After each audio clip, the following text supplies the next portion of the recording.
In every story, reporters must search My room, for context. it's clean. Ann Sutton offered plenty. It's orderly and clean. During the tour, we requested Voila, of her home clean. context for what Ann showed us next. I'm really okay with this. Ann runs 2 successful businesses from her home office in Minnetonka. I like to take advantage of all the real estate available to me in this room, including this. There's more here.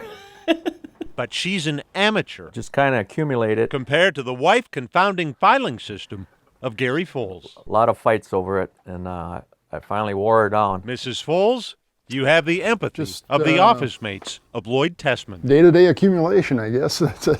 That's pretty much it. Lloyd's co-workers moved him into this space when he was on vacation. This is his old office. The documentation engineer for landscape structures in Delano still hasn't unpacked the boxes from that move 5 years ago. It just became another shelf. If there's one thing scarier than clutter for people like Lloyd, This is good. it's people This is good. like Karen Baumgartner. My company is Better Organization, and I'm a professional organizer. Karen is president of the Minnesota chapter And I kind of have it by color. of the National Association of Professional Organizers.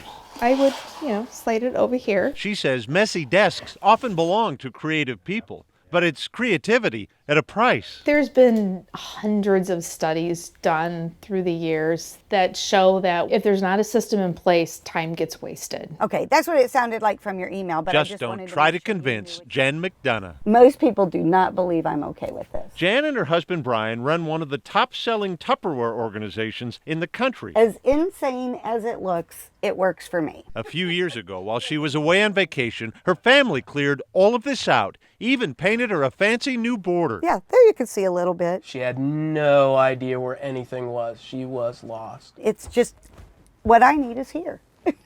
At the top of a Minneapolis office tower, It is a model. attorney Eldon Spencer knows exactly what she means. Well, it's a work of years. We asked Eldon to dig through the strata on his desk just to see how far back in time we might go. Fall 2008. Yet this Harvard-educated attorney insists he's never lost a document. Like, this is my group of Christmas cards for last year, so I probably don't need them. And from afar can even direct his legal assistant into the pile to find exactly what he needs. Turn my computer, my phone to the right of that on the credenza, you'll find, and there it is. Even the organizer seemed impressed, Oh, wow. That's a lot of paper. but warns that in the eyes of bosses and coworkers, perception can become reality. So even if they know exactly where everything is and they don't waste any time looking for it, the perception is that they aren't organized. Context. What we had That's seen what before. reporters must seek. And balance. This is all I want. But this is one time we might just have to forget. Objectivity. Hi, this is Boyd Huppert. I'm away from my desk right now. Please leave a message and I'll get back to you as soon as I can.